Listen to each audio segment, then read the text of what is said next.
Welcome to the deep dive where we really get into a topic. No, And today we're diving into something kind of creepy, but also super interesting. You ready for this? It's the uncanny valley. yeah, the uncanny valley. It's where psychology meets technology with a dash of evolution thrown in. Right. Like, you ever see a robot or a CGI character and it's like almost human, but something's just da. Yeah, Gives you the chills. exactly. And that's what we're going to unpack today. We've got a ton of research, articles, all that good stuff. We'll break down the theories behind it, look at some real world examples, even explore what it means for, well, the future. The future of everything. Okay, now you've got me nervous. Well, think about it. We're talking about lifelike robots, AI, the whole shebang. But Yeah. hey, let's not get ahead of ourselves. First things first, what exactly are we talking about when we say uncanny valley? Yeah, good point. Back to basics. So the term was coined back in 1970 by Masahiro Mori, a roboticist. He noticed something interesting as robots started to look more human. Hmm. At first, people were into it, like, wow, cool robot. But then, But then it got weird. exactly, it wasn't a straight line to totally human, more like there's this dip, a valley where things get creepy, like those old CGI characters, stiff movements, dead eyes. Oh, yeah, totally. Like that one movie, what was it? With the weird, We've all got those movies, and it's not just looks, right? Movement is huge. Remember those early CGI movies where the characters kind of glided instead of walked? oh, I know exactly what you mean. Major uncanny valley vibes. So it's that a disconnect. They look kind of real, but moved wrong. Our brains are wired to notice those discrepancies, which begs the question, why?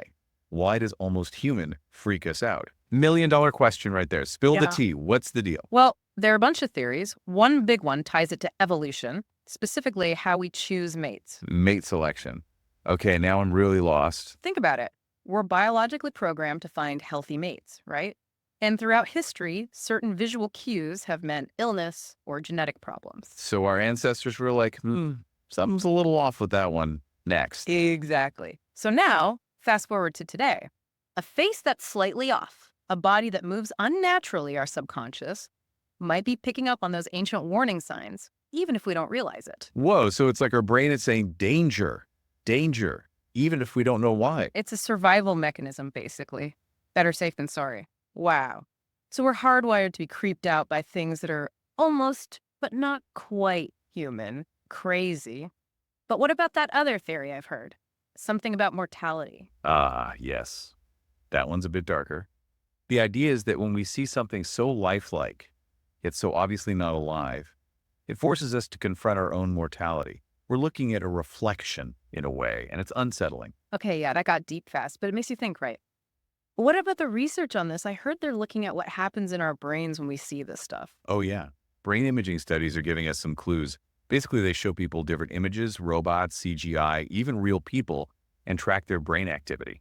So, what happens in our brains when we're in the uncanny valley? It's like a system error. The areas that light up are the ones that process both what we see and how things move. So, if something looks human but moves like a robot, Exactly. Our brain is like, wait, that doesn't compute.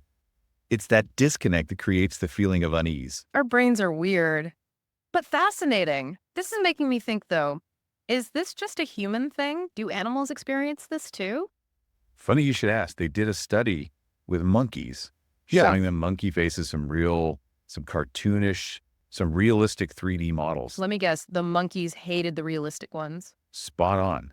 They avoided looking at them, suggesting this might not be just us humans. Maybe it's something deeper, something about primate perception. So we're all hardwired to be creeped out by almost humans, even monkeys. It really makes you think about all those movies and video games trying to be so realistic. And it's a tightrope walk, isn't it? I mean, you're going for realistic, but like not too realistic. Right, like that movie, oh man, what was it called? With the train. The Polar Express. Yeah, Mm. talk about a visual masterpiece that kind of missed the mark. Those eyes, man. They're intense. The eyes were definitely a choice. Yeah. But it wasn't just that. It was the movement, or lack thereof. Everything looked so real, but then those stiff movements. We pick up on those subtle cues, the way real humans move. Totally. It just feels off. And what about video games? They're all about realism these days. Game developers, they're wrestling with this constantly. You create this whole immersive world, and then bam, a character moves awkwardly, and you're ripped right out of the experience. It's like your brain's trying to go along with it, and then it's like, nope, I'm out. Exactly. And it goes beyond entertainment, too. Think about robots, like in healthcare, for example. We can't just have robots that look human. Yeah, imagine a robot caregiver with that dead-eye stare. Not exactly comforting. Right. We need them to move naturally, behave in a way that builds trust, not fear. It's a big challenge. So how do we fix it? I mean, it can't just be about making things less realistic, right? Well, one approach is stylization. Think about animated movies like from Pixar or DreamWorks.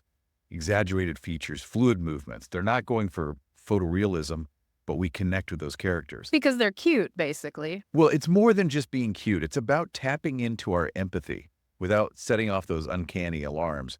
A little cartoonishness can go a long way. So it's not about abandoning realism, it's about finding the sweet spot. What about robots, though? Are we stuck with creepy robots forever? Not necessarily. We're getting better at soft robotics, AI, things like that. There are robots now that can mimic human expressions, adjust their gaze. Oh, wow. So they can actually read our cues and respond? In a way, yes. It's all about creating robots that don't just do tasks, but can interact with us more naturally. As technology gets better, who knows what we'll be able to do. Imagine robots that are basically indistinguishable from humans. A little eerie, isn't it? I mean, Right. should we even go there? Right. Big ethical questions for sure. Okay, so we've talked about why the uncanny valley exists, how it impacts us. But what about the future? Like, is this just a temporary thing? Will we ever get used to all this almost human stuff? So we've gone deep down into this uncanny valley, huh? Explored where it came from, how it messes with our heads, even how it's playing out in movies and with robots. But where do we go from here? What about like the future of creepy? Well, that's the million-dollar question, isn't it? And the answer is nobody really knows. But it's definitely something researchers thinking about, especially with technology changing so fast.